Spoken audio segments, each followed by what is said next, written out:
Beaucoup pensent que la survie, c'est chasser, pêcher et poser des pièges comme les trappeurs, mais si nous revenons dans la réalité, chasser demande beaucoup d'énergie et cela demande d'avoir des outils de chasse, comme par exemple des fusils, arcs ou autres. Ensuite, il faut pouvoir préparer la viande correctement dans un timing serré et qui plus est peut attirer d'autres prédateurs. Les pièges sont moins épuisants, c'est vrai, mais il faut encore bien savoir les faire et surtout savoir où bien les placer. Et rester plusieurs jours sans manger et attendre qu'un animal tombe dans l'un de vos pièges peut être psychologiquement très dur. À mon sens, la pêche reste le plus accessible. Cependant, vous n'aurez pas toujours une rivière à côté de vous. Et pour finir, il faut bien comprendre que la viande apporte certes des protéines animales, mais le plus grand nombre de minéraux, acides aminés, vitamines, calcium, phosphore, et je ne parle même pas de l'aspect médicinal. Donc dans cette vidéo, nous allons parler de plantes et d'arbres fruitiers. Je ne parlerai ni de racines ni de tubercules. Nous sommes actuellement en octobre et la nature est riche en nourriture.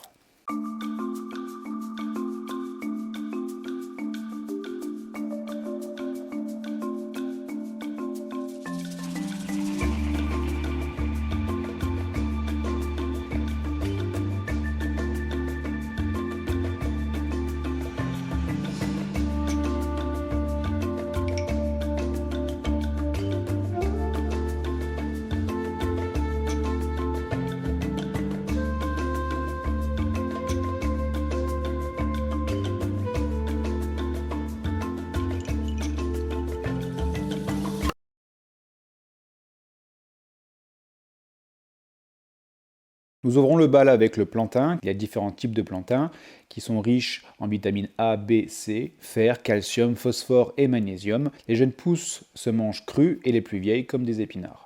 Ensuite, nous passons donc à notre ami l'ortie, qui est très connu, que vous pouvez manger cru, en soupe, en purée ou en pesto, et qui est très riche en fer, en calcium, potassium, vitamines A, B et E, et qui possède 6 fois plus de vitamine C qu'une orange. Le pissenlit est également très connu, qu'on appelle également dent de lion. Tout se mange dans le pissenlit, très riche en vitamines, minéraux, antioxydants, calcium. Les fleurs sont également un plus pour pouvoir fabriquer du miel de pissenlit. Le trèfle blanc, très sympathique en salade, et qui est également un très bon diurétique. L'onagre, auquel vous pouvez manger ses feuilles comme des épinards. Les graines, elles, peuvent donner donc de l'huile, très riche en oméga 6, et la racine, une fois cuite, a le goût du jambon, d'où son surnom jambon des jardiniers. La pulmonaire officinale, qui est une plante qui représente justement un poumon avec ses petits points blancs, et qui est également donc très bon pour les poumons, comme son nom l'indique. La pâquerette, très connue également, attention à ne pas confondre avec la marguerite, dans tous les cas les deux sont comestibles. Cependant celle-ci donc est riche en calcium, phosphore, magnésium, fer, potassium, vitamine A et en protéines. La Knoti feuille de carder, très bon pour les problèmes de peau et également très apprécié par les abeilles. Je n'oublie pas nos amis les champignons, j'ai trouvé seulement ici des cèpes, mais vous pourrez trouver en cette période plein d'autres champignons, tels que des chanterelles, des girolles, des trompettes de la mort, pleurotes et autres.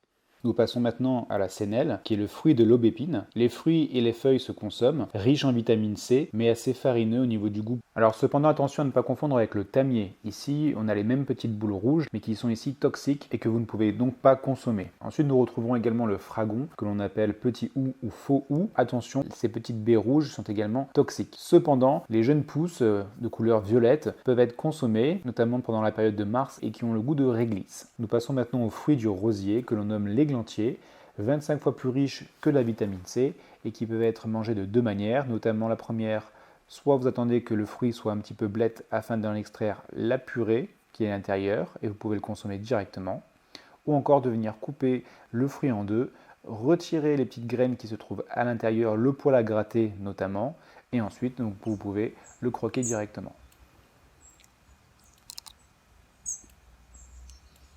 Je vous propose maintenant de passer aux fruits secs à coque, avec notamment le gland. Et oui, le gland est un fruit. Celui-ci est riche en amidon, glucides et lipides principalement, mais également en vitamine C, calcium et magnésium. Il est utilisé dans certains couscous en Algérie et pendant la Seconde Guerre mondiale, celui-ci était torréfié. Pour ceux qui ont encore la chance de trouver des noisettes, avec donc les noisetiers en cette époque. Les arbres fruitiers comme notamment le noyer qui est l'un de mes préférés, riche en oméga 3, oméga 6, vitamine E et protéines. La châtaigne est également très intéressante, attention à ne pas confondre avec le marron qui lui n'est pas comestible. Les châtaignes sont riches en vitamine B, C et protéines et vous les reconnaissez notamment grâce aux feuilles. Vous retrouverez également sur ces magnifiques hêtres des fruits à coque, au même titre donc que les chênes avec les glands. vous retrouverez ce qu'on appelle les phènes, qui sont également très riches en lipides et en glucides. J'en ai pas trouvé dans ma forêt, mais je vous mets donc une photo ici. Et pour ceux qui ont la chance d'avoir des vergers ou des arbres fruitiers pas trop loin de leur forêt ou de leur jardin, plein de fruits divers sont notamment encore accessibles, comme notamment les pommes et les poires, les figues, les grenades, les kakis, les olives pour ceux qui ont des arbres méditerranéens, ou encore les bananiers. Pour finir, quelques aromates, comme notamment le laurier, qui saura donc parfumer vos plats. Vous pouvez également aromatiser votre thé à base de menthe, comme ici la menthe aquatique, ou encore confectionner du café pour ceux qui en sont fans, avec la racine de chicorée. Il reste cependant d'autres plantes, comme notamment l'aquilée, l'ail des vignes ou encore l'oseille, que je n'ai pas réussi à trouver et que je vous présente ici via des images. Je n'ai quasiment pas parlé de fleurs car elles ne sont pas présentes en octobre, mais vous pouvez donc les retrouver au printemps. Toutes les plantes que j'ai mentionnées ici sont comestibles, mais possèdent également des propriétés médicinales, ce qui fera peut-être l'objet d'une autre vidéo. Une grande partie de ces plantes sont trouvables tout le long de l'année, hormis pendant la période de gel bien sûr. Quand je dis toute l'année, je sous-entends le feuillage. Quant à l'onacre bisannuelle, elle effectue son cycle de vie sur 2 années. Sur ce, je vous souhaite à tous une bonne vidéo et bonne recherche en nature.